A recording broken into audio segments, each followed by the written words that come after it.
No moi Pasi ja kiitos vierailusta, että kiitos. Tuleeko tästä hyvä yhteistyö? Tästä tulee muotoutumaan yhteistyö, ei varmasti heti, mutta me ollaan nytten kirjoitettu sellainen paperi, että meillä on molemmilla mahdollisuus lähteä eteenpäin tässä ja rakentaa tätä yhteistyötä niin kuin siltaa niin kuin Helsingin ja Tallinnan välillä.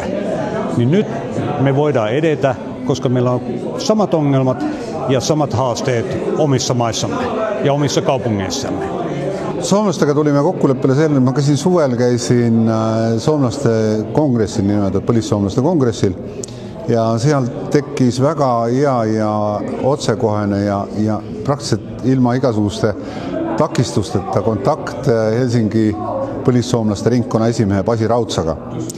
Ja seal sündiski tegelikult mõte, et võiks hakata tihendada koostööd nagu konservatiivide vahel ja nüüd siin see juhtuski, et oleme kirjutanud Salla lepingu, kus me lubame siis omavahelist suhtlust parandada.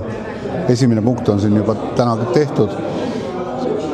Kajastame teineteisele uudiseid, vahetame muljeid, vahetame kogemusi erinevatel linnateemadel, näiteks ühistransport, sellepärast et Helsingis on ka punaroheline võim ja neil on samasugused probleemid nagu Tallinnalgi ja loomulikult käime külas üksteisel, vahetame muljeid ja kutsume neid külla, nemad kutsuvad meid külla ja teeme igasugust koostööd, mida on võimalik teha.